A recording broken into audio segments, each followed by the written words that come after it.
Nào thử mở lại em có mở được không? Được, sớm. Mà hồi nãy là nhất quyết là không được. À thế à? Khởi động lại cái kiểu không được. Đó, bây giờ được. Bây giờ được chưa? Cái này nó khó chục lần rồi. Phải mảnh mẹ lên nhỉ. Đấy là anh em đi vào trong chợ ăn sáng rồi rất là cẩn thận luôn.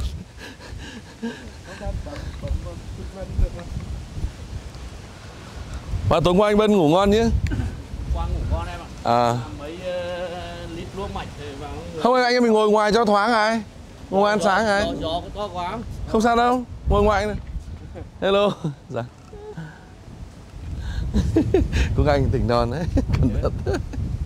Đấy. Vậy qua Đức chơi Vâng. lâu không? Em qua được chắc là 4-5 hôm ạ. Dạ. Lúc nào về? Hôm nay bắt đầu về đây, hôm nay bắt đầu đi Séc, Cộng hòa Séc. Sapa. Chợ Sapa.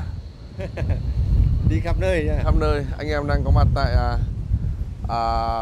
nhà hàng Việt Phố của anh chủ chợ đúng không? Yeah, Minh. Của anh Minh. Đấy. Giờ này vào đây để anh em ăn sáng xong thì sẽ chào Berlin và di chuyển. Ai cũng bảo là anh em là nên đi cái lễ hội bia October hay cái gì đấy. Đấy. Ở Muchen. Ồ, nhưng mà ở đây có cả bức bằng đá luôn này anh này. Này mà di chuyển từ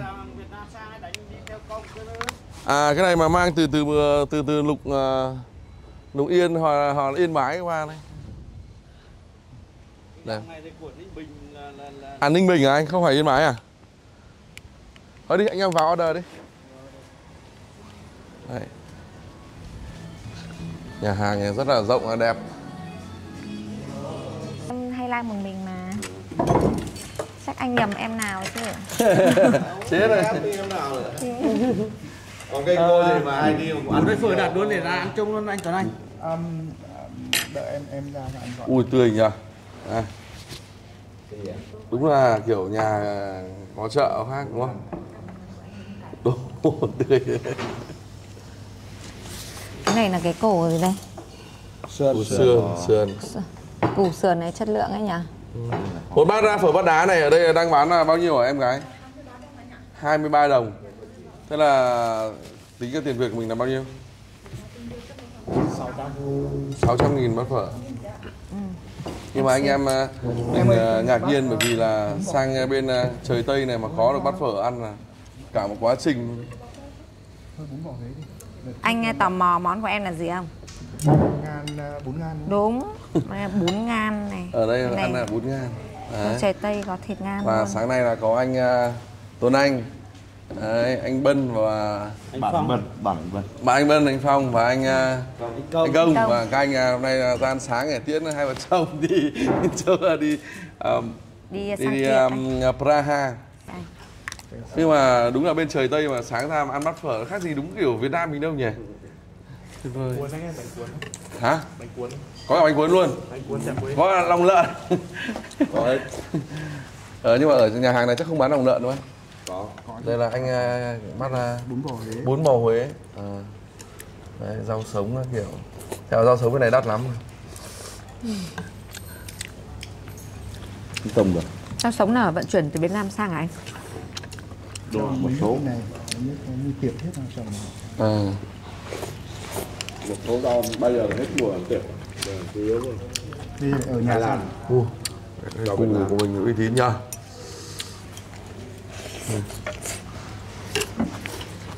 Cho phở vào đây cho nguội bớt đây.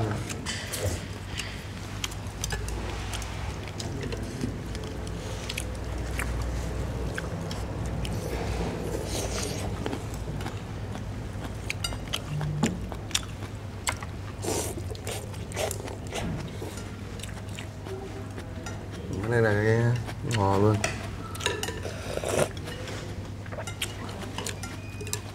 Nước dùng ở đây làm ngon anh nhỉ? Ở đây có quẩy luôn làm tự làm hết. Nước dùng tự làm mà nước dùng rất là trong. Dạ. Mà lại thơm nữa. Nhà hàng này họ cứ bán lai dai cả ngày luôn. Đúng rồi. Giờ này giờ sớm đó chưa? Quá sớm. Ở bên này ăn buổi mở cửa muộn. 10 giờ mở cửa. Như anh em mình ăn sáng ngày hôm nay là mấy giờ rồi?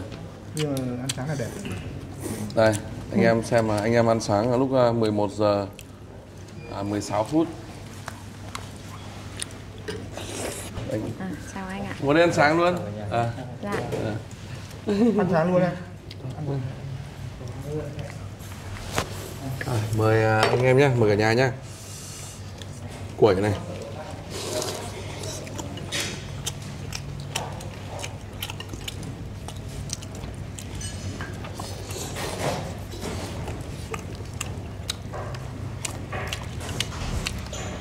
Mà ở đây uy tín nhất là có cái cù này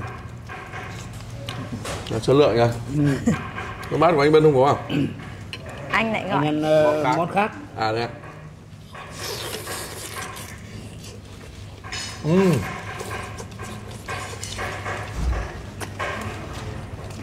mềm luôn đúng không?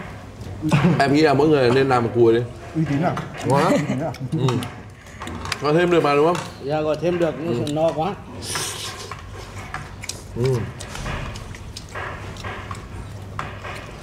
Sườn bò béo. Mình đem YouTube mà mình mềm. cứ nhìn thích ông này ông ăn rất ngon. Đấy. Anh bảo là bây giờ 11 giờ hơn rồi mới ăn sáng. Nó đói.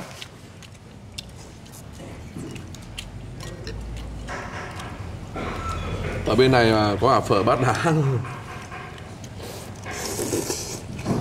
Tính giờ Việt Nam bây giờ đang là 4 giờ chiều. Nhưng mà bọn em đi là cũng quen cữ rồi đấy. Vì ngày vẫn ăn đủ 3 bữa là được ạ. 2 ngày đầu sang quá, hai chồng đi quay mà cứ ngủ gà ngủ gật, buồn ngủ quá. 4-5 giờ sáng là Hải đã lên bài rồi. Không ngủ. 4-5 giờ sáng.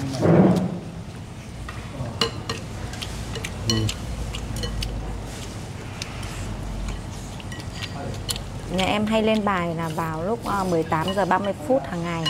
Tối giờ Việt Nam. Tối giờ Việt Nam ấy. Thì ở bên này lúc đấy mình đang tầm 11 giờ 2 giờ. Không, có chiều chứ, 1-2 giờ chiều chứ. 6 giờ tối Việt Nam. 11. Đúng rồi, mình tranh nhau có 5 tiếng thôi mà. 5 tiếng. Vâng. Thì bây giờ phải không? Bây giờ 11 giờ trưa thì nó vào 4 giờ chiều. Đấy. Em ơi ở đây có trà đá không nhỉ? Tầm 1:30 Tôi ngủ chiều trà. thì bằng 6:30 bên đấy, để em lên bài. Cho anh 1 ly trà đá đây. Quá đẹp luôn. Dạ. Đấy anh nhớ nhá, sau cứ tầm giờ đấy 1:30 là auto mở ra xem nhá. Nhưng mà buồn cười nhá. Từ trước giờ là muốn xem là toàn phải vào YouTube mình tự bật lên mình tìm. Dạ. Từ ngày gặp Hải là tự automatic là nó hiện lên Facebook của mình. Đúng không? Nó có cái công nhận cái bọn Thuật toán của nó. Thuật toán hay lắm. Wow. Ngon.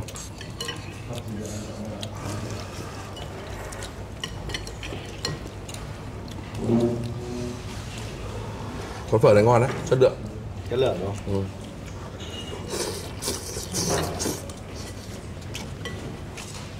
Chất lượng quá. Làm chút nữa. Một cái phở nữa. Cô anh làm thêm bát nữa đi em.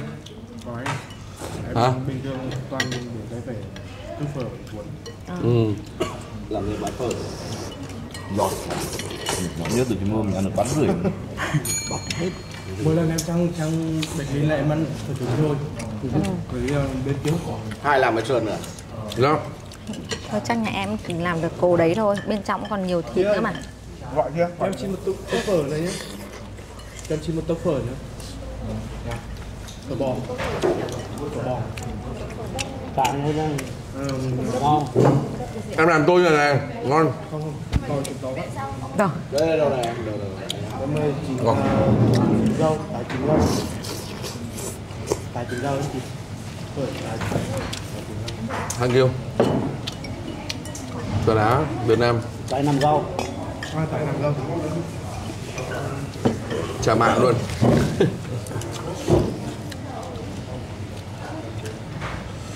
Wow, quá anh ạ. Các bạn ra xa mà đi chơi chợ Đồng Xuân thì mình ghé vào cái nhà hàng Việt phố. Việt phố. Dạ.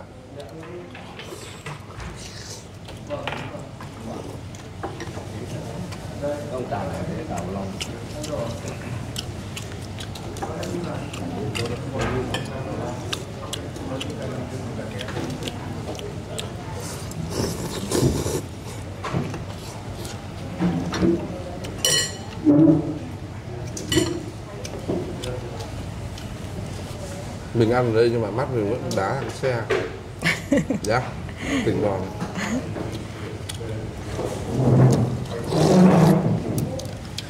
Anh em đừng thấy tôi ngồi ăn mà ông không các bạn tôi là mắt la mày lém mà tôi đang biết xe à.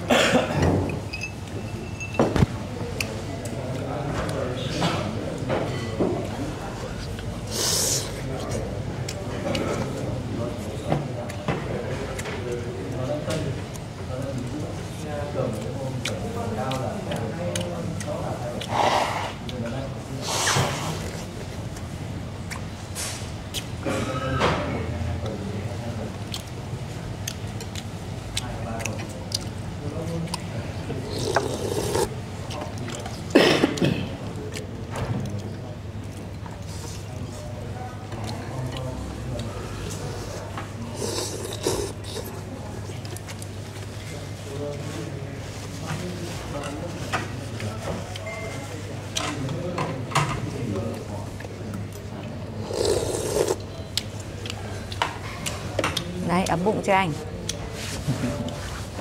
Mày phải làm thêm bát nữa ấy. Nhưng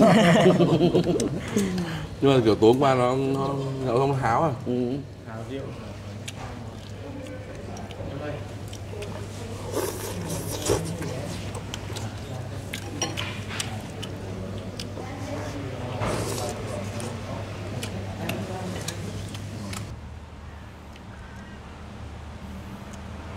Ok, quá tuyệt vời. Thôi, hôm nay cảm ơn các huynh nhá.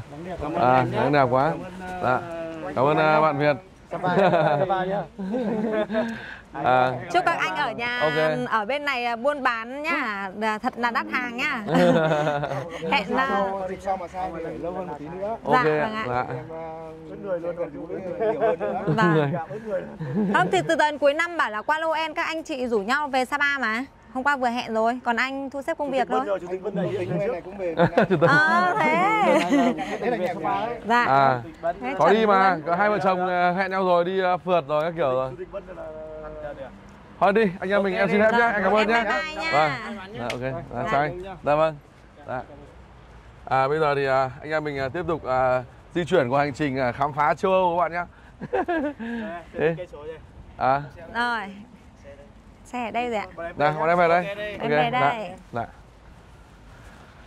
Cái này cái ô liu mà nhỉ? Ô liu cảnh ấy nữa.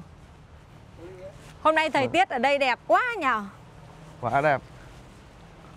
Đấy nhá, anh em vào chỗ khu chợ Đồng Xuân thì nhớ để ý nhá. Khi mà anh em khóa xe rồi là anh em phải kiểm tra xem là khóa đã được chưa nhá. Chứ nhiều khi bấm khóa rồi nhưng mà lại không khóa. Mà lại không nhận tín hiệu đúng không? Đấy. Anh ơi, em vừa bảo khán giả là nếu mà có đi chợ Đồng Xuân thì nhớ khóa xe mà phải kiểm tra lại. Nhưng vừa đây mình không khóa được gì. Ok, chào. Bye bye anh em. Bye bye. Dạ. Anh em mình đang di chuyển trên cao tốc mà chuẩn bị đến Cộng hòa Séc. Vào địa phận Séc rồi đấy. Vào chưa? Vào rồi. Vì mình vừa mới khò một thức dậy anh em ạ. Cô anh cho biết là hiện tại chúng ta đang vào địa phận Cộng hòa Séc. Đây cao tốc của Tiệp đấy. Cái hay nhất của cái đường cao tốc từ Đức mà sang Séc ấy là không quy định tốc độ. Muốn chạy bao nhiêu chạy hết ga hết số rồi thôi. Số rồi thôi. Cái bên này nó hai cái nhá, tức là vừa qua biên giới cái là nó thay đổi cái kiểu đường luôn. Ở bên Đức ấy, nó lại là một cái bọn Đức nó xây dựng theo một kiểu khác, mà vừa mới sang cái biên giới cái là nó cái đường của Tiệp xây là nhìn nó khác hẳn luôn.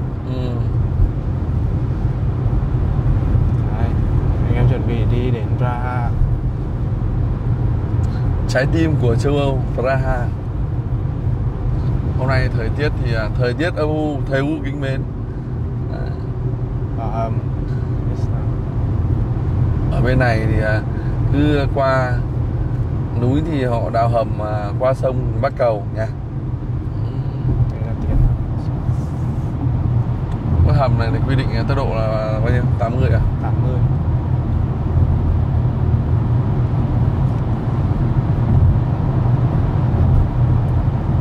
Hầm tối nha, đi. Hầm ở bên này ánh sáng nó cứ vàng vàng nhỉ? Bọn này nó thích ánh sáng vàng với cả ánh sáng không trực tiếp. Nên mấy cái kiểu LED mà LED chiếu đằng sau không chiếu thẳng trực tiếp vào mắt nên nó thích. Chứ nó không thích ánh sáng trắng.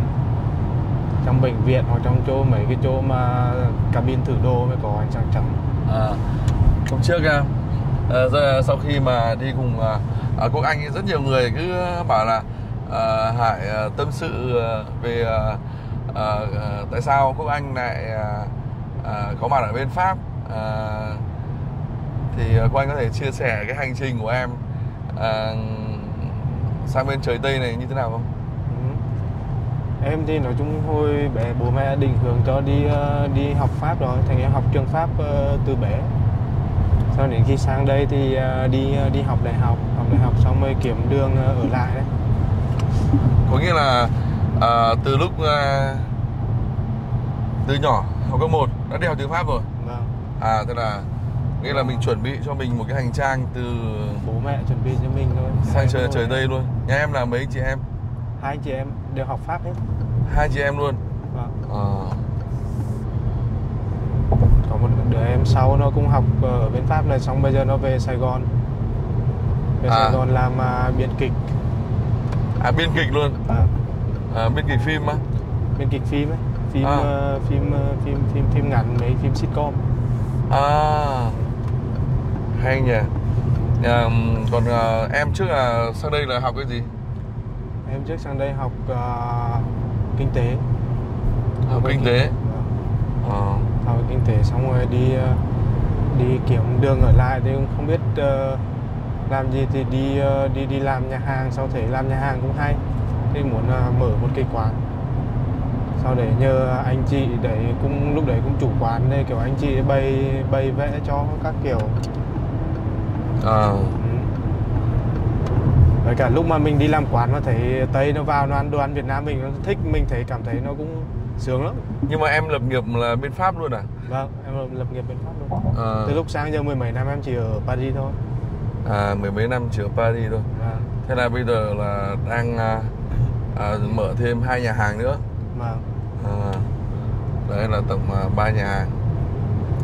Là mình ở đây mà mình có cái gì để cho nó Tây nó nhìn mình một cách gọi là mình cũng sướng tí, gọi là tự hào tí, đấy chính là đồ ăn. Riêng đồ ăn Việt Nam mình ở Tây rất là thích. Đồ ăn Việt Nam mình ở Tây rất thích đúng không? Tây thích lắm. Mình nói những cái gì đấy mình còn có thể đang đi sau họ một tí, nhưng mà về ngày xưa đi học thì học sinh Việt Nam mình là môn toán này là bọn Tây cứ đến giờ toán là bọn nó cứ phải hỏi mình. Đấy, mình rất là sướng để lúc đi học. Còn lúc mà ra đi làm thì là đồ ăn. Mà bảo mình bán đồ ăn Việt Nam các thứ, bọn nó đến bọn nó ăn bọn nó sướng. Nhưng mà em sang bên này thì bắt đầu du học thì mới gặp bà Sai đúng không? Vâng. Gặp Trang đúng không? Có nghĩa là Trang cũng là du học sinh luôn. Du học sinh. Ngày xưa Trang ở tỉnh xong rồi hai đứa mới gặp nhau rồi mới có duyên đấy. Thì 6 tháng sau mới bắt đầu mới kiểu tìm hiểu yêu nhau, chứ còn trước đấy là hai đứa ở xa nhau. Cách nhau là 500-600 cây. Trang là kiểu chịu khó hơn, là đã có quốc tịch của cả Pháp rồi. Đấy, còn ông cô anh này là lông ba lông bông, đang lười đi thi. Ở bên này đi thi quốc tịch cũng vất vả. Thế là bây giờ là đầu tư nhà hàng thì họ sẽ cấp cho mình cái, mình nộp có đóng thuế các kiểu thì họ cho mình cái thẻ gọi là xanh ở bệnh viện thôi, nhưng mà chưa quốc tịch đúng không? Vâng. Và quốc tịch nó là một thủ tục khác, từ hai thủ tục đấy nó song nó không liên quan đến nhau. Cái thẻ định cư với cả thẻ cái hộ chiếu quốc tịch nó là hai cái quy trình khác nhau, cứ làm nó không liên quan đến nhau. Ở đây anh thấy là họ có những cái cỏ này, hình như là cỏ này thu hoạch xong rồi nó bó lại. Xong nó bó lại, nó lại bán cho người ta mùa đông ấy nhỉ? cho đốt điếc. Đường Tiệp đẹp chưa anh em? Đường Nguyên Tiệp hơi mưa khá là đẹp. Và được cái là nó thoáng, ít xe. Chắc còn khoảng tiếng nữa nhỉ? Tiếng nữa là mình tới chợ Sapa. Đấy, riêng Tiệp thì cũng là Sapa luôn. Anh chị là rất là háo hức ấy.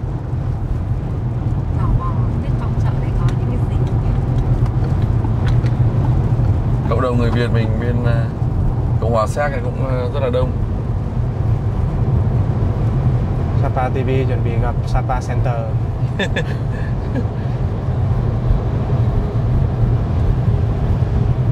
Thế là em là chính thức sang đây là bao nhiêu năm? Mười mấy năm? Em sang 2011 thì bây giờ 13 năm. 13 năm.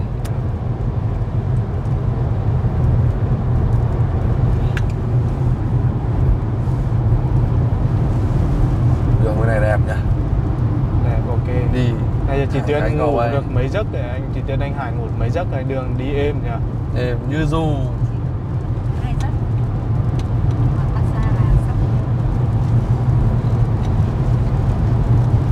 Mà đường Pháp còn đẹp hơn. Đường Pháp thì xong từ Pháp sang Ý. Lần sau sang này anh chị em mình cứ bảo nhau trước để coi như mình sắp xếp thời gian mình đi lấy em Tesla đi nha. Tesla đi rong ruổi. Xe này là anh em mình thuê anh các bạn ạ. Để chia sẻ với anh em luôn là cái thuê xe ở bên này ấy. Anh em mình thuê con này là hơn 100 đồng một ngày đúng không? Hơn 100 đồng. Cả bao gồm bảo hiểm. Bảo hiểm. 10 ngày là 1.000 mấy nhỉ? 1.100 à? 1.100. Đi xong chẳng chê về lại trả chỗ khác, cái đó chúng cũng không cần phải trả cùng một chỗ đâu. Rất là tiện đấy. Tiện. Anh em mình có thể lấy xe ở trong ở Berlin và trả khắp châu Âu đều được. Nhưng mà nếu mà trả nước ngoài thì cái chi phí nó sẽ vận chuyển nó sẽ cao hơn một chút. Đấy, rất là tiện.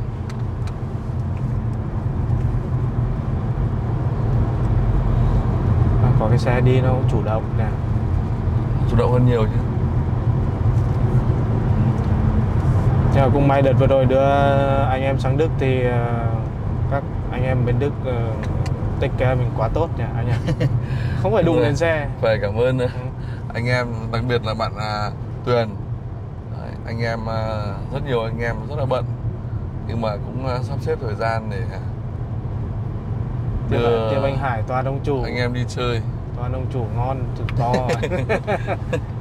Anh em yêu quý. Bớt thời gian cho anh em mình quá quý.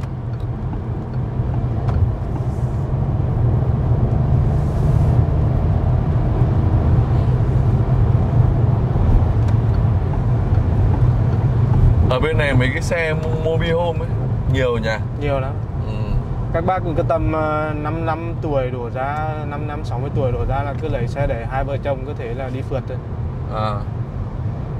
Coi như là trọn gói vườn áo chuồng đến cái xe để luôn. Đổ xăng vào là đi thôi, không cần khách sạn cái chiếc gì.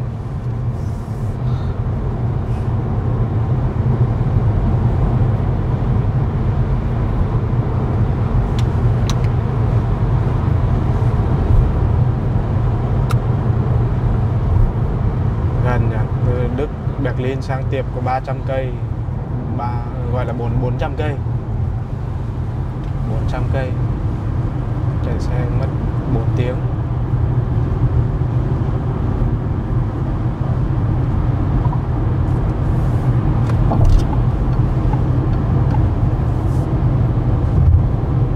Có khu dân cư phát là có chống ồn này.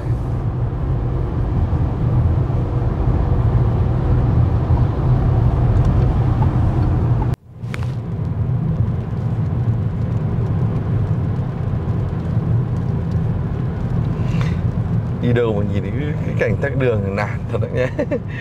Oải thật đấy.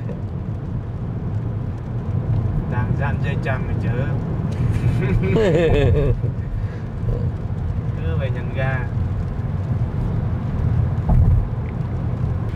Có vẻ như là thấy có tí các bạn là Việt Nam rồi đấy. Quảng cáo nhất trí rồi. bị Việt Nam đầy là luôn. Ngồi trong xe anh thấy không, toàn là mặt Việt Nam không. Cộng đồng người Việt bên này cũng đông mà. Đây, trên trạm buýt chờ toàn người Việt Nam. Già trẻ lớn bé người Việt Nam hết.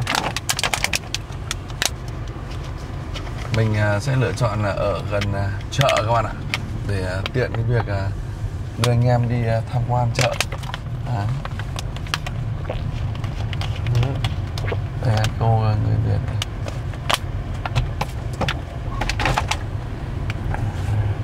Tour Việt kìa. Đồng đô Việt Nam Miss Restaurant.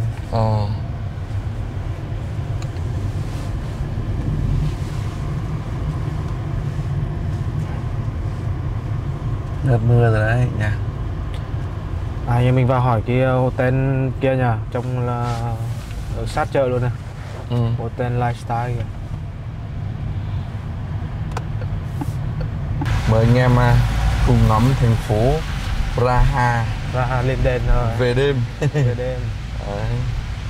Anh em ngày mai là ngày lễ lớn của Cộng hòa Séc, nên là anh em mình kiếm mãi mới được khách sạn các bạn ạ.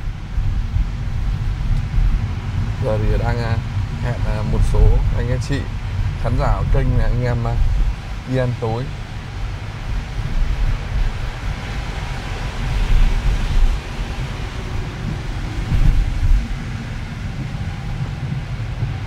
Hy vọng là ngày mai thời tiết sẽ đẹp hơn. Ở bên này người chủ yếu là người Việt mình bên này nhiều đúng không?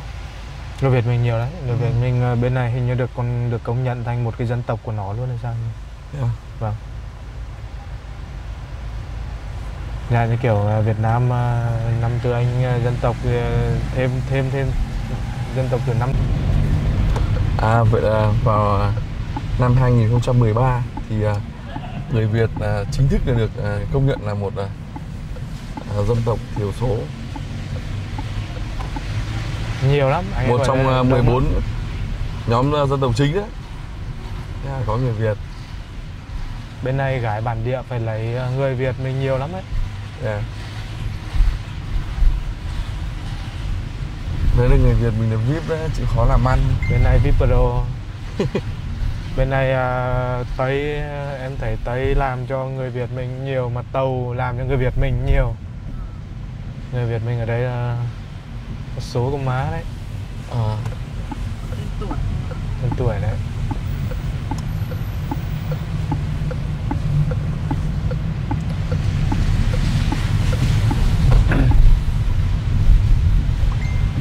Và trân trọng giới thiệu với các bạn, đây là anh Ngọc, là một trong những khán giả của kênh Soi TV đang sinh sống và làm việc tại Praha. Anh Ngọc chia sẻ ở đây, anh ở đây bao nhiêu năm rồi nhỉ? Xin chào tất cả các khán giả của kênh, mình là Ngọc ở Praha. Mình rất hay xem kênh mà cũng không, rất là vô tình. Cũng không ngờ là có ngày hội ngộ anh em được gặp nhau ở Praha. Nên mình sẽ làm tour guide cho kênh. Quá tuyệt vời. Thế nếu nói về cái vạch thì ở đây họ chia ra làm hai vạch. Một cái vạch vàng và một cái vạch xanh nước biển. Và thêm một cái vạch nữa là vạch trắng. Vạch vàng là cấm rồi. Thì ở châu Âu hầu như vạch vàng là cấm. Cái vạch xanh nước biển là dành cho những người cư trú ở đây và họ phải mua chỗ. Còn vạch trắng là thường là các cái chỗ trả tiền. Ở trong trung tâm này thì không có cái nào miễn phí cả. Đỗ vỉa hè này cũng trả tiền. Trả tiền hết và máy của họ đặt ở kia. Đấy, cái cột kia, đấy, chữ P. Và nó dùng pin mặt trời và nó mình điền bảng số vào, in ra vé là xong, và họ dùng camera họ giám sát, không cần người đi lại như ngày xưa nữa. Hay quá. Mà đỗ đây mà không trả phí là nó gửi bill về tận nhà. Nó gửi vé phạt nguội. Nếu mà chảy cối thì cứ 2-3 tuần nó lại gấp hết tiền lên gấp đôi. Thế à? Đấy, nó dành cho các bạn chống các bạn chảy cối. Nghĩa là sẽ nhân lên đúng không? Nhân lên cứ gấp đôi, 4 tuần thì lại gấp đôi cái chỗ vừa gấp đôi lên, tức là gấp 4 lên. Và tối nay thì mình rất vui khi đưa anh chị mời đi dùng bữa ở một cái nhà hàng đậm bản sắc của Cộng hòa Séc. Đấy. Đây là quán, nếu mà đọc theo tiếng Tiệp là Chiskarna Narodny. Đấy, quán này là một cái quán cổ có lịch sử trên 50 năm rồi. À thế á? Đấy, và quán họ có một cái điểm đặc sắc là họ nấu các cái món truyền thống của Tiệp.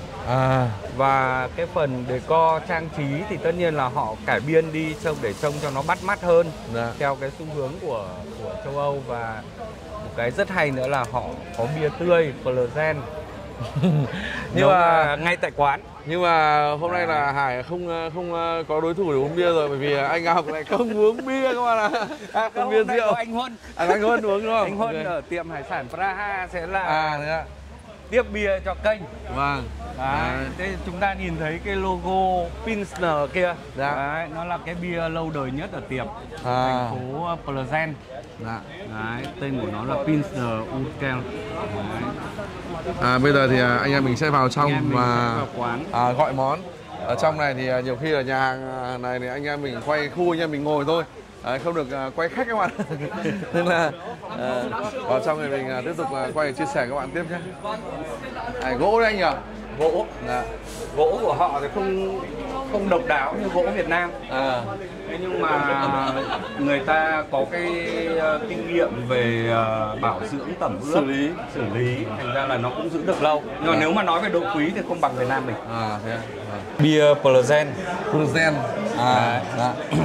Nhưng mà anh không uống được, mỗi hai anh em mình đúng không? Đây. Anh thì không uống được nhưng mà cũng biết một tí. Đấy, đây tên cái dòng bia đấy.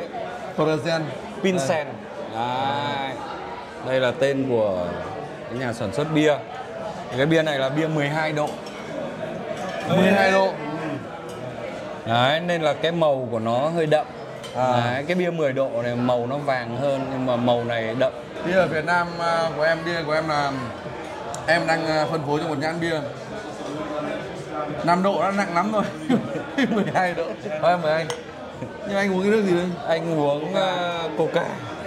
Coca. Anh chỉ biết uống mỗi loại này thôi. Chị Quỳnh không uống à? Chị uống trà đúng không? Ok, nào. Còn Quốc Anh thì uống cái... Vì lái xe nên Quốc Anh uống bia không cồn. Không cồn. Đấy. Bia có cồn nhưng mà được lái xe thoải mái.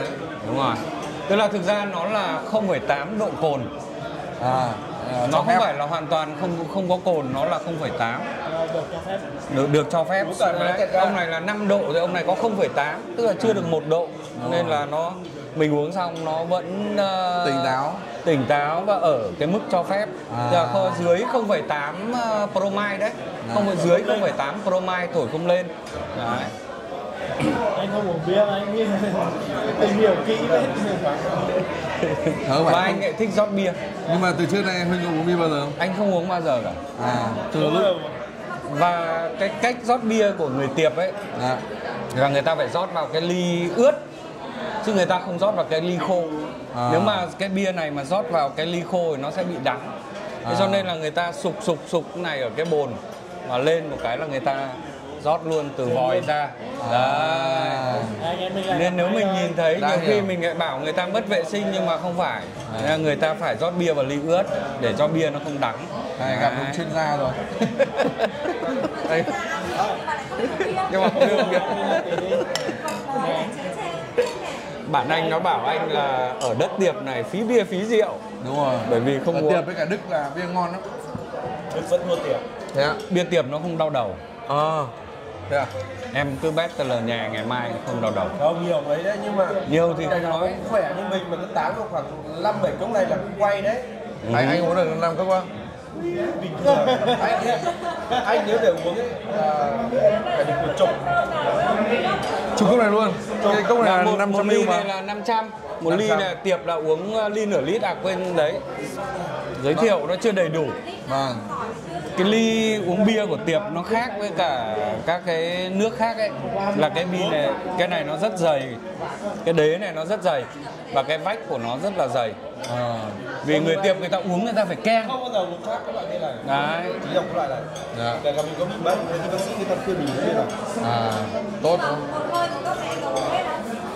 Hơi lạnh. Bởi vì cái bia bon này nó khác với cái bia kia. Và ở đây nó có một cái khác là những nước khác này người ta dùng cái ly cao này để đựng bia. Nhưng mà người Tiệp thì cứ phải cái bia cối này, cái ly cối này, đấy, người ta phải keng như thế. Sang bên Hà Lan thì cái ly nó rất là mỏng, vớ vẩn keng là lại vỡ cả ly. Nó lạnh quá, nó kiểu nó được ướp lạnh. Đúng rồi. Cái bia này họ với cái kích thước của cái quán này thì họ cái quán này họ có hầm bia chứ không phải là dùng bằng sút đâu. Cái quán này là họ xây một cái hầm bia và cái xe chở bia nó như cái xe tét xăng dầu ấy, và cái ống bơm bia là nó to này bằng cái đùi mình. Và nó bơm vào cái bể bia. Sau đó là nó chạy ra các cái sút riêng của họ và họ có giữ nhiệt độ. Đấy. Quá hay. Vừa nhờ anh rồi, bảo hai mai sắp xếp cho anh em đi luôn lễ hội bia đây anh. Xung Phi luôn, mua chèn luôn. Không, mai cái kia nghiên cứu thôi nào, hết rồi đại ca. Đây có một cái câu chuyện vui nhưng mà có thật 100%. Tức là ở chợ Anh ngày xưa có một cái anh, trước khi mở hàng là ông phải làm 2 vại. Và cái cách uống của ông ấy thì cái ông mà nghiện bia số 2 ở trong chợ ấy cũng phải khiếp. Tức là theo anh ấy tả là cái ông đấy, ông ấy cầm cái vại bia lên và hai cái môi của ông ấy như hai con đỉa trâu nó ngoạm lấy cái ly bia. Và ông ta rót và cả cái cốc bia nó chạy nhưng mà cái yết hầu nó không chuyển động. Ông ta rót cả một cái ly bia này vào cổ họng nhưng cái yết hầu này nó không chuyển động. Đấy, và nó như cái ống cống ấy, như là mình đổ dế. Đấy. Và ông ta rót liền một phát là 2 ly. Hai vại. Và sau đó thì là quẹt này cái mà đi mở hàng. Đấy. Mà rất tiếc là anh đấy anh ấy mất rồi nên là mình không thể mời anh đấy đến uống biểu diễn cho bà con được. Rất là tiếc, anh đấy bị mất rồi. Thôi nhưng mà cái bia ở đây ấy, nó rất là đậm đà mà nó kiểu rất sánh mà nó thơm. Vì nó nấu từ lúa mạch mà. Thế vậy nên nếu mà cảm thấy nếu mà mình uống ấy thì nó có cái vị đắng. Đúng. Nó hơi nhạt đắng. Do mai bia.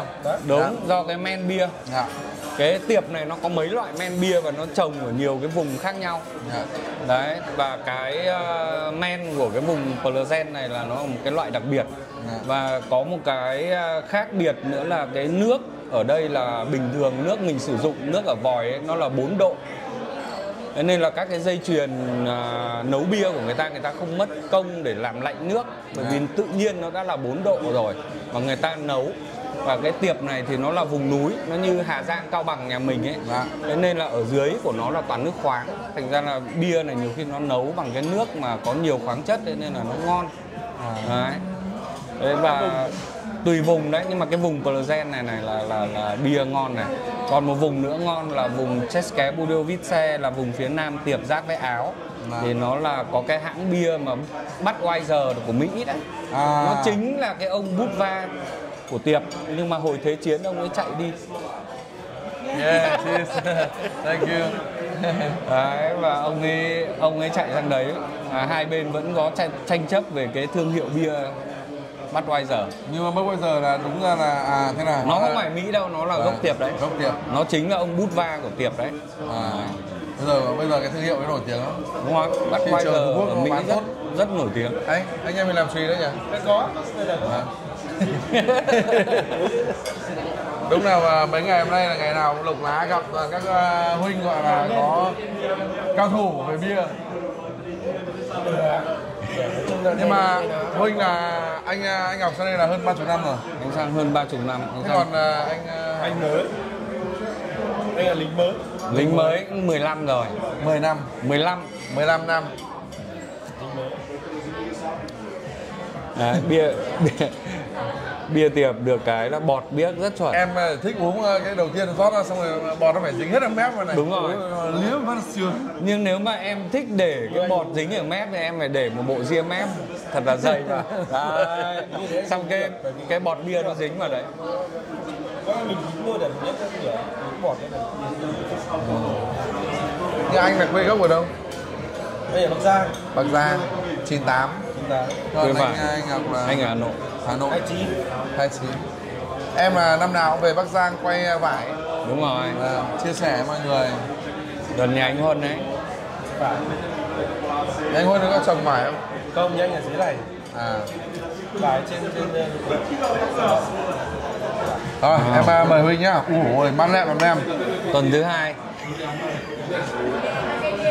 Thế này là mình không rẻ đấy nhỉ? Đấy, uống bia nó phải thế. Đấy, cắm cái mũi vào.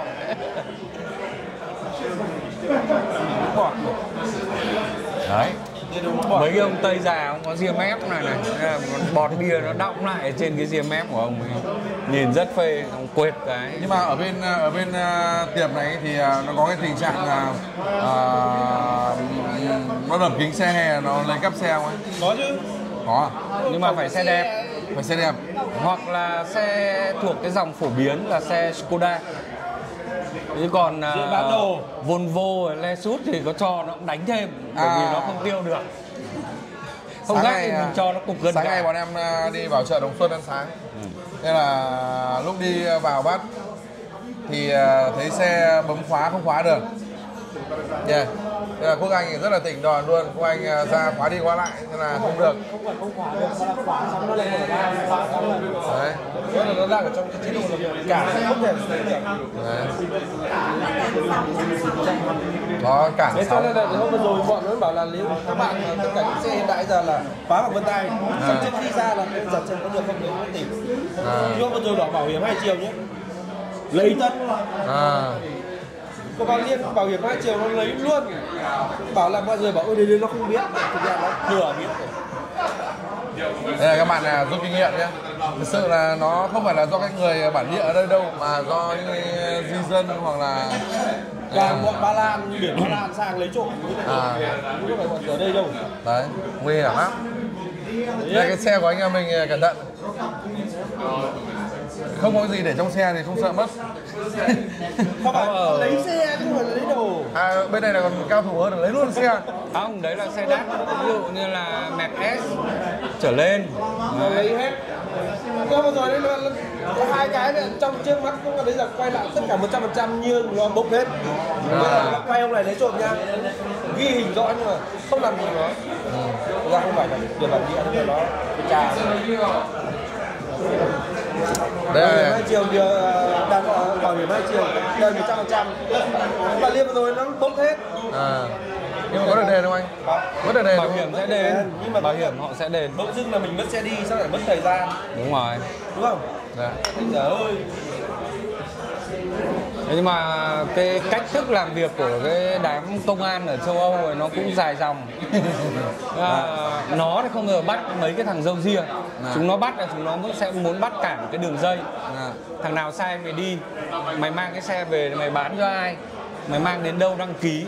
Nó muốn là vồ cho cả một cái đường dây. Thì thường là những cái vụ đấy nó theo 3 năm, 4 năm. Thì trong cái vòng đấy thì cũng khối ông phải đầu phải tai rồi. Đúng rồi. Cái bọn châu Âu này nó làm việc nó cũng nhiều cái nó hơi buồn cười. Nó không như bên mình là bắt ngay mấy ông râu ria. Châu Á mình nó thịt cha không là bảo hiểm bắt buộc nó phải làm thì nó phải làm thôi. Còn ông đóng bảo hiểm 1 triệu bắt buộc bình thường nhá, nó làm lơ bye bye. Ông bảo hiểm 2 triệu thì có cái bắt buộc, còn bảo hiểm kia phải mửa cho nó thì nó phải vào nó làm việc. Có gì đâu. May là anh em mình thuê con xe ghẻ nên là cũng yên tâm. Ông xe thuê thì cũng chả sợ vì xe thuê nó bảo hiểm 2 triệu hết. Rồi. Nó là cái là cho mày lấy ghẻ thì thế là tao mong mày lấy luôn. Nó là nhiều cho mình con xe khác đến xịn hơn. Ok anh. Bảo hiểm có bọn thuê xe của hãng ấy, mất được thì trả. Nhưng đó là mất việc của mình thôi. Không có gì cả.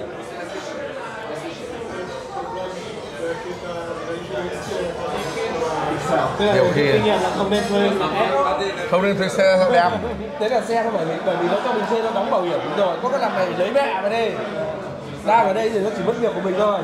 Nó sẽ điều xe đến cho mình để mình mang để mình lại tiếp tục hành trình. Sao mình mất đồ ở trên đấy thôi. Mày nói là làm bộ máy ảnh thôi bỏ mẹ. Xe của mình thì nó khác, còn xe thuê thì mất được hãng tự chịu rồi. Bọn em là lúc lấy là mua bảo hiểm hết luôn, full luôn. Và quẹt hay là mất cắp. Thực ra thì em chỉ cần mua cái bảo hiểm 80 oi thôi. Tức là trong đấy nó có hết rồi. 80 oi. Cái lúc mình book khách sạn ở trên booking.com ấy thì mình thuê xe luôn, nhưng mà mình không mua bảo hiểm của tụi nó.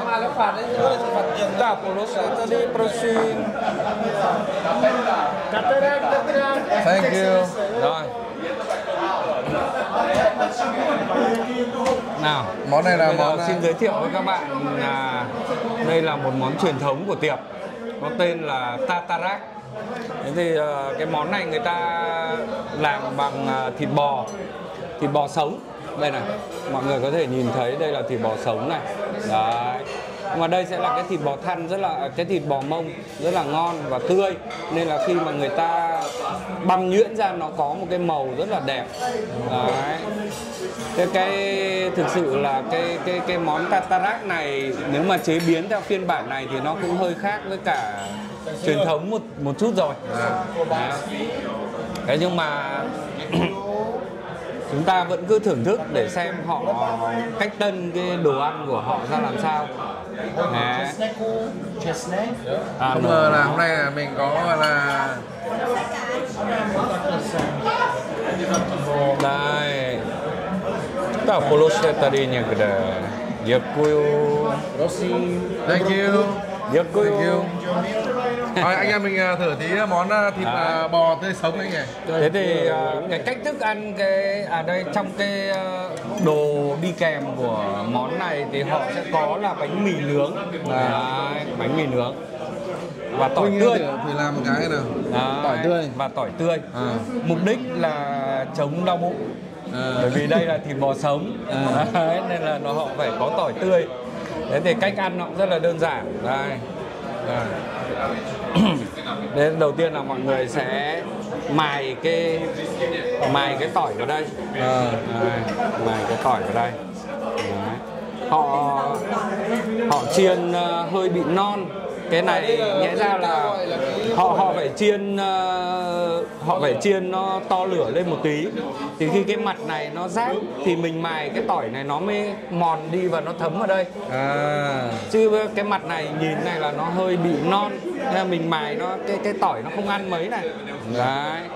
Thế thôi, nhưng mà thực ra là với người Việt Nam thì mình đã ăn đến cá sống với các thứ thì sợ gì mấy cái ông thịt bò sống này, đúng không? Muỗi cái đĩa đây nào. Đấy. Đây cái đĩa. Đấy. Nào. Thế xong rồi ta sẽ trộn cái bạn này lên. Đấy. Trộn cái bàn này lên. Đây là làm hơi khác, đây là làm họ cách tân đi rồi.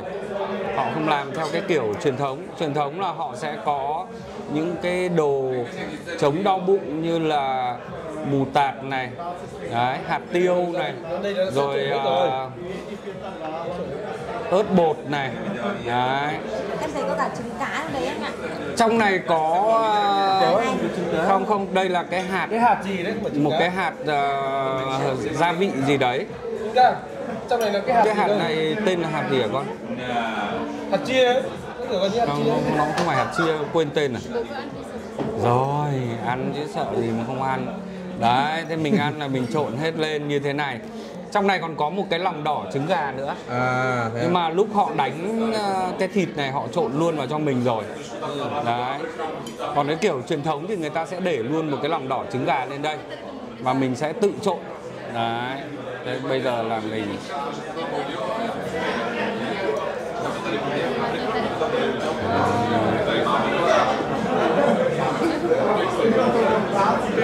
cái món này uống với bia nó rất là hợp, rất là trôi bia. Đấy. Đây mời cô anh thử đi em ăn đi, em là khách.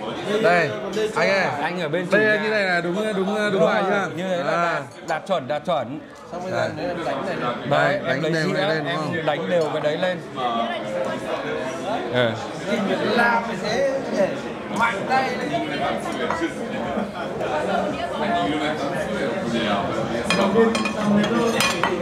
Món này là món đặc trưng truyền thống. Hôm em sang bên Tây Ban Nha cũng được ăn bò trộn tươi tươi này rồi. Đúng. Mà hôm sang Pháp thì cũng được ăn.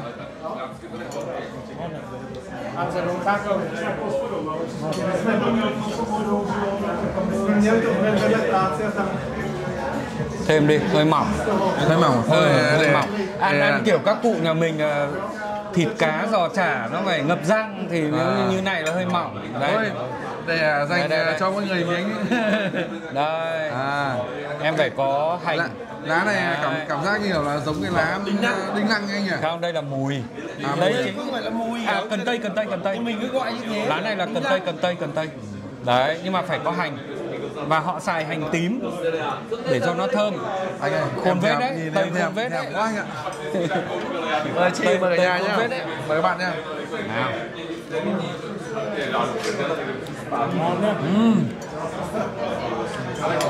Đấy, hai nhà một cái ăn đi. Đây. Wow.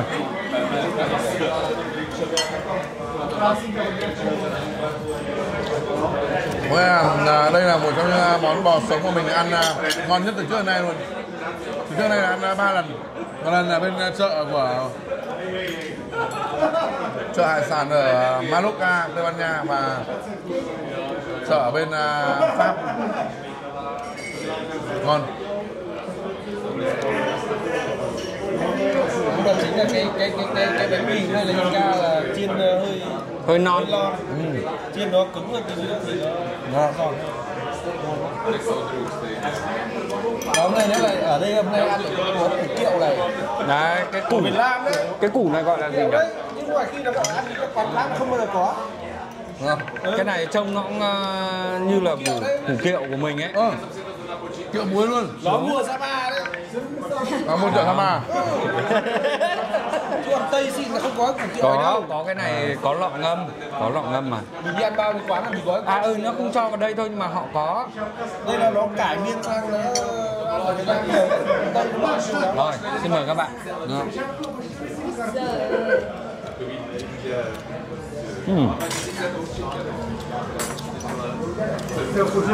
Làm củ kiệu Kiệu đấy.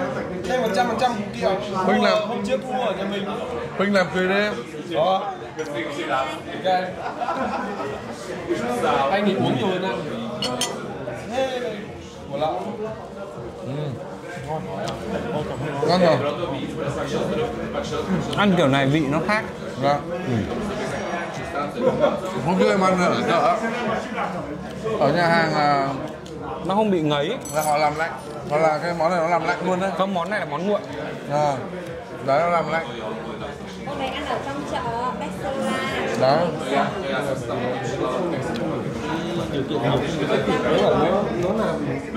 Đúng rồi. Mà ngon đấy. Dạ. Họ trộn kiểu này thì nó hơi chua chua một chút. Đây này, chua là nó ở cái hột này này, mà khi đi ăn là không có cái hột vàng này đâu. Đúng. 100% Inca, hột này hột gì? Tiếng gọi hàng Tây ra bảo cái này là cái gì? Ô thật. Đi ăn chưa bao giờ có cái hột em này. Em nghĩ nó là trứng cá đấy. Không. Cái hột này là Inca. Inca. Nhưng mà gia vị thôi. Đây, nó xem trong mình. Cái này là cái hột của nó chứ không phải là trứng cá. Hột này nhá nó bùi lắm. Nhá nó bùi, nó bị bùi. Và ăn cái kiểu này thì là nó không bị ngấy. Bởi vì nó hơi thiên về chua. Nếu mà ăn cái kiểu truyền thống kia thì là nó sẽ hơi chua chua. Làm ní. Không, cái này có mayonnaise mà, nó màu trắng mà.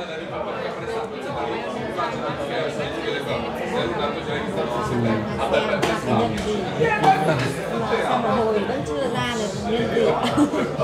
Cái này là châu Âu có, cũng có. Đây là bọn đi làm nó. Không, ở trong này họ không ghi. Nhưng mà ngon. Để anh sẽ làm cho Tuyên một cái nhé. Tuyên thử nhé. Chị Quỳnh, đây này. Cái nào cứng cứng ấy. Đây, xay cái tỏi này. Trực tiếp bạn này luôn này là biết ngay. Bạn này người da màu có khi không biết đấy.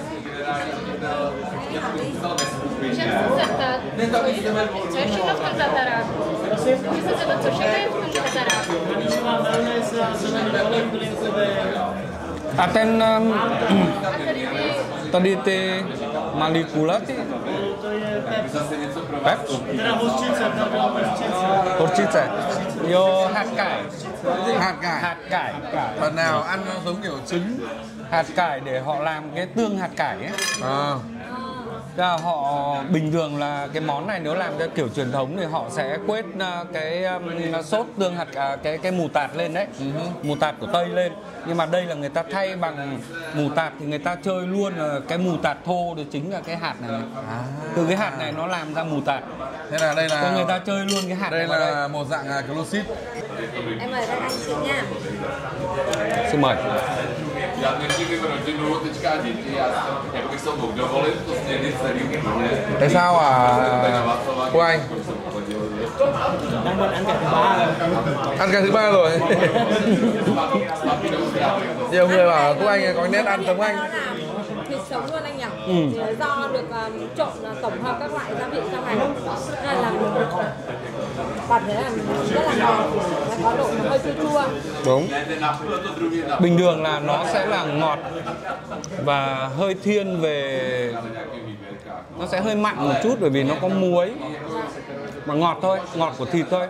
Nhưng mà đây cái cách làm hôm nay là người ta trộn mayonnaise và cái tương hạt cải vào đây, nó thay đổi cái khẩu vị.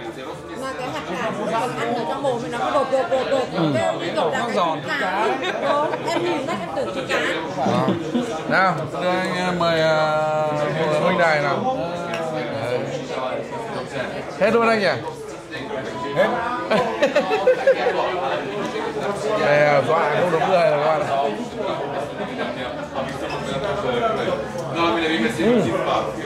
Được rồi, lạnh. Món này là gì con của ai?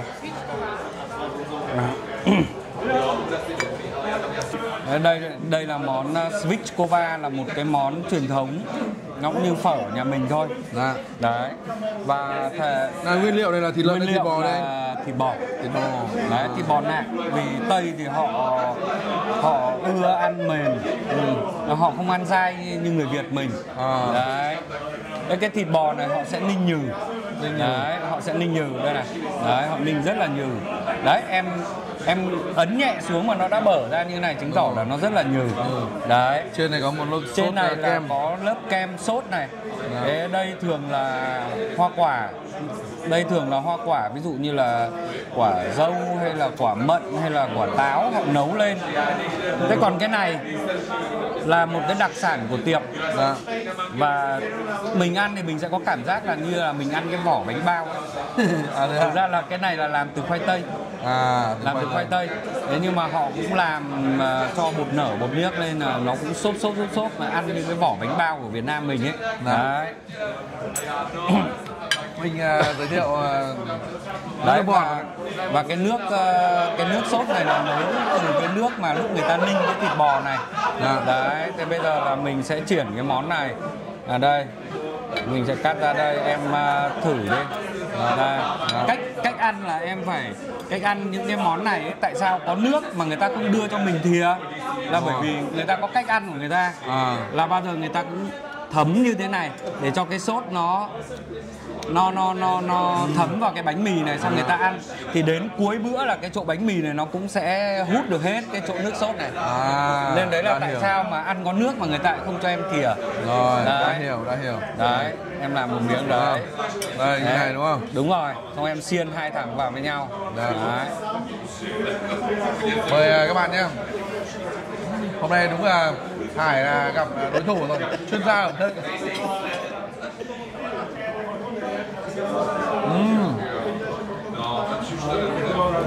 Cái này giống như là sốt rượu vang ấy. Đúng, cái món này họ bao giờ thịt bò nó ưa vang đỏ nên là người ta sẽ cho một ít vang đỏ cái lúc mà người ta ướp. Đấy, lúc mình lên mình ăn thì nó sẽ thoang thoảng lên ở mũi, nó sẽ đi ngược từ dưới lưỡi lên trên mũi. Đấy, nên em ăn là em sẽ có cảm giác đấy. Bò rất là mềm mà ngon nữa. Đúng. Cái bò này thì họ ninh nhừ rồi. Đây em chắc là em phải quệt một ít kem. Kem nữa. Đúng rồi. Đấy. Mời anh em.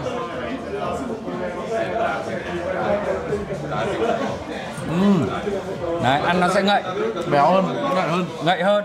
Thế khi mà mình ngấy thì em lại ăn một miếng bò này với cả cái hoa quả này. Nào. Đây. Đấy, em lại cắt một miếng. Thì nó sẽ thay đổi cái vị đi. Dùng với sốt. Đấy, cho một chút hoa quả. Đúng rồi, xiên vào đấy. Rồi. Đấy.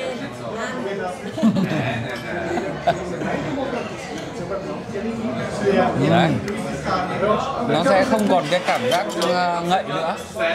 Sau đấy. Đúng rồi.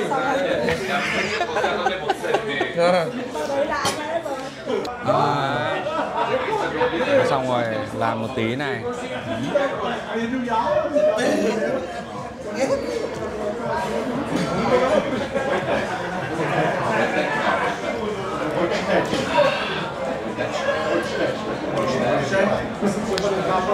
Ngon anh ạ, ngon. Vì là nhiều món ấy, mỗi anh em thưởng thức một chút để cảm nhận. Có một món mà hôm nay họ xin lỗi là chính là cái con cá hồi suối. Nhưng mà mình sẽ phục thù vào ngày mai. Ở đây họ xin lỗi là bởi vì hôm nay họ hết. Nên mình sẽ phục vụ vào cái thực đơn của trưa mai. Cá hồi suối là có phải là cái cá hồi vớt không anh? Nó sống ở nước ngọt không? Nó sống ở nước ngọt nhưng mà nó nhỏ thôi. Đúng rồi. Đúng rồi. Nó chỉ tầm 1 kg một con thôi. Đúng rồi, thế này. Yeah, thank you. Nó giống kiểu cá hồi Sapa.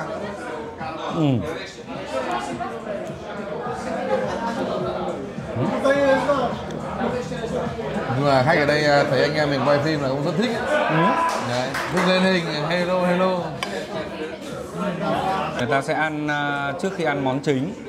Thì món này là chính là xúc xích của tiệm.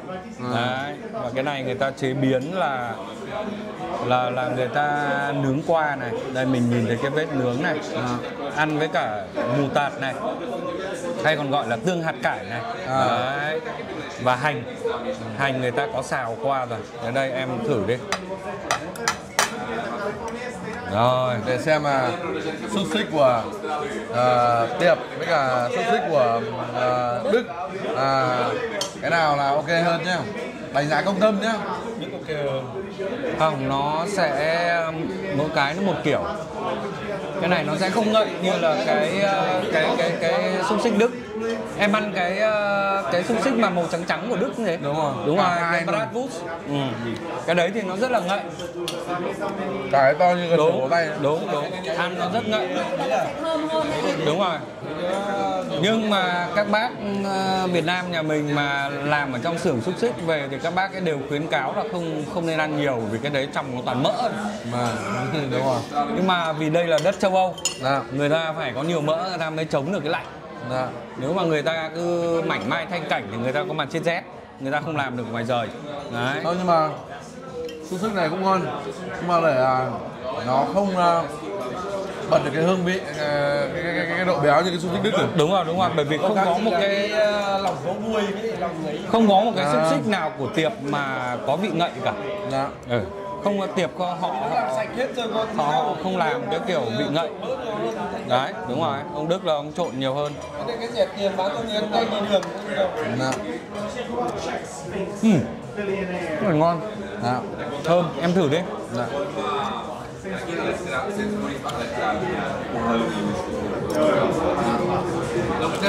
Đây nha.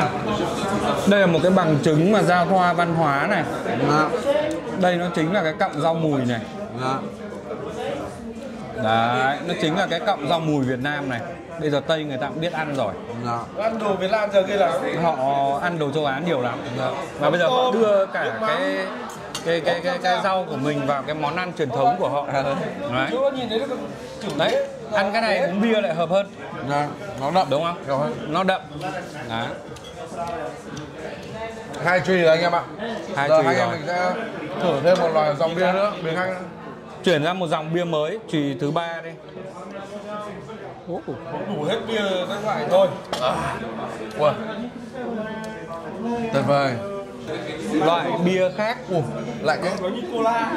Đây là bia đen. bia đen. Bia đen của cái hãng bia con dê.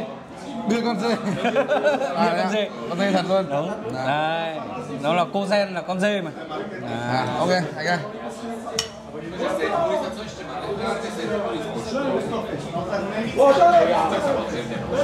Wow. Bia này uống nó thơm một chút. Nhiều Đây nó kiểu cần dạng mùi tục. Đúng rồi. Đúng không? Bây giờ kiểu gần như mùi tục ngâm rượu xưa ấy. Nhưng mà cái này cái lượng ga của nó không mạnh như cái bia kia. Nhẹ hơn đúng không? Nhẹ hơn đấy. Dạ. Nhưng mà 3 quại đấy là gần lít rưỡi đấy. Tí nữa là câu nói, sao không nói là nói câu không thì hết hơi.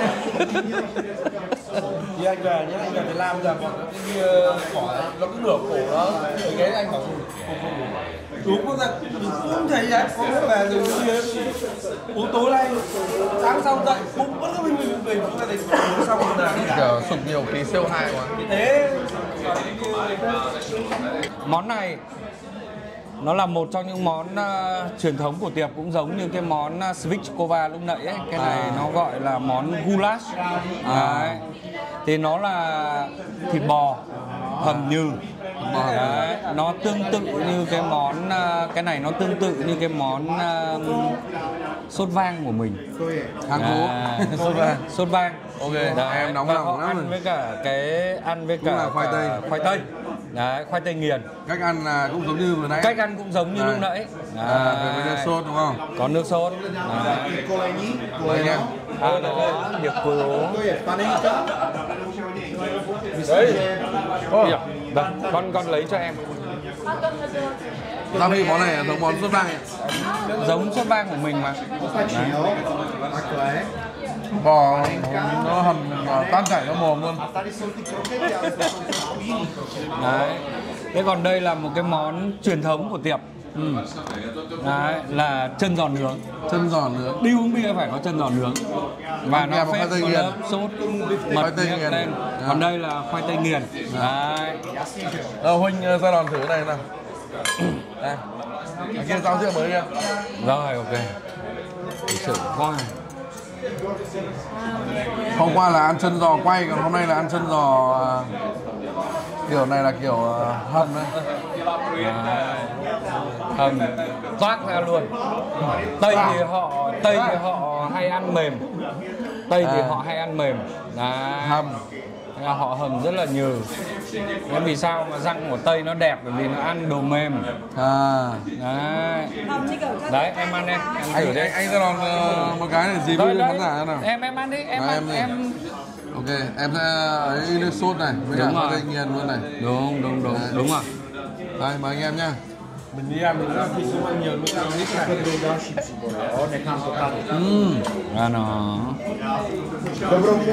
Nó Chân giò rất mềm mà béo. Nước sốt thì cũng là sốt của rượu vang á. Còn khoai tây thì hơi đậm một chút. Tây ăn mặn. Tây nó họ ăn mặn lắm nhưng mà nó có ý cả đấy. Ăn mặn thì cái tang này mới nhiều. Nó cũng khéo bia kèm lạc phết đấy. Ăn mặn là bia Nhiều nước. Ăn mặn háo bia. Đây em thử cái miếng bì. Bây giờ phải nhờ bác Ngọc review em từ nãy giờ ăn nhiều quá.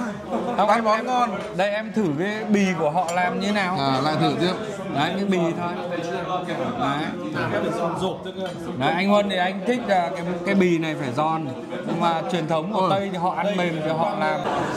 Đây là hai cô công chúa của nhà anh Ngọc. Hai bạn này là đẻ bên này hết đấy, sinh bên này hết. Hai bạn này sinh ở đây hết. Món này là món anh thì nghiện thịt bò. Mê món thịt bò. Mê thịt bò nên là cứ phải có tí bít tết. Bít tết thì chắc là cũng không cần phải giới thiệu nhiều thì mọi người cũng biết rồi. Đấy. Nhưng mà có một chút Có một chút là mình phải giải thích. Đây là cái bọn này là biết nấu đấy. Bọn này là biết nấu đấy nhá. Em nhìn cái muối này này, là nó xài muối biển Việt Nam mình đấy. Muối hạt đây này. Chứ muối bình thường ở đây ấy là muối mỏ. Muối nghiền. Muối mỏ, nó đào ở trong mỏ ra. Và nó không phải là muối biển, nó là muối mỏ, như kiểu muối Himalaya ấy. Đấy. Và nó bột hơn. Nhưng mà đây là muối cánh. Cái hạt này này, nó là muối cánh. Cái muối này ăn nó ngọt hơn. Đấy. Về cái muối ngọt thì anh đã được một cậu quê ở Hải Hậu, cậu giải thích. Tức là cái muối mà ngọt đấy, muối biển chính hiệu ấy, tức là khi mà mình nuốt vào ấy, mình sẽ thấy ngọt ở dưới cổ họng. Đấy. Thế thôi, đơn giản thôi. Bít tết thì ăn cái gì cũng được. Mọi người thấy anh Ngọc có cái áo Barcelona mà giống hệt cái áo hôm trước mình qua câu lạc bộ Barca. Một năm nữa cháu sẽ uống bia. Năm nay là con chưa đủ tuổi uống bia. 17 tuổi. Mới 17, lớp 12 à? Con là học lớp 12 à? Ở bên này 13 năm. Đúng rồi, họ học chương trình giáo dục của họ là 13 năm. Có nghĩa là có lớp 13. Ok. Hai chú cháu cạnh nào. Hai chú cháu cạnh cái đi. Không cạnh à? Ngại. Thực ra là hôm nay còn có 2 món ngan với gà Tây nhưng mà không review bởi vì thực ra là no quá rồi. Cái gà Tây là không tính tiền bởi vì nó gặp gà Việt Nam là nó mất điện toàn phần nên là không hợp tính tiền. Và nên là tôi có một lời khuyên cho các bạn là khi nào đi ăn quán Tây thì chớ có gọi gà với ngan là cái gì. Very good, delicious. Thank you. Là đi ăn đồ Tây thì không bao giờ. Cô anh review cái món nào cô anh nào? Đang món gì này? Của anh là một cái ly kia ra. Than lợn. Than lợn. Sốt cực kỳ ngon luôn anh em. Ok. Sốt thịt băm đây rồi. Sốt này là sốt tiêu. Chị Quỳnh là ăn món gì đấy? Gà. Gà thì không tính tiền rồi. Ok, ngày hôm nay thì thực sự là mới đến Praha thôi. Hôm nay là di chuyển xe thì là cô anh lái xe cũng quãng đường thì nó không dài, thời gian di chuyển không dài nhưng nó bị tắc đường nhá. Đúng rồi. Tắc đường nó là mình rất là mệt mỏi. Ngay chiều thứ 6. Đúng rồi, hôm nay là cuối tuần. Ngày hôm nay thì mình cũng xin phép kết thúc video đây. Cảm ơn chị Quỳnh với cả anh Ngọc cùng hai cháu với cả anh Huân. Đấy. Ngày mai thì tiếp tục chia sẻ với các bạn. Ngày mai sẽ đi chợ Sapa. Mình ở Sapa, biết bên Praha có chợ Sapa này cũng rất muốn là háo hức để đi. Đấy. Rồi, xin chào hẹn tất cả các bạn vào những video kế tiếp của Đại Gia Đình nhà mình nhá. Chào. Bye bye cả nhà nhá.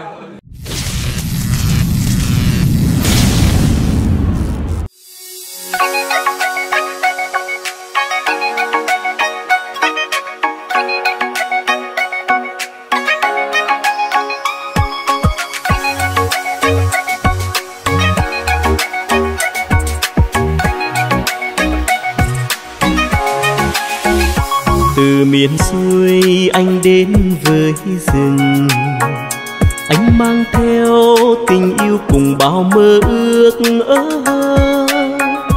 xuyên trần gian chân anh đi qua khắp bạn mường, để hôm nay chúng ta càng thêm yêu mến quê hương, nơi anh dừng chân từng thước phim văn hóa vùng miền đẹp biết bao, ta luôn tự hào.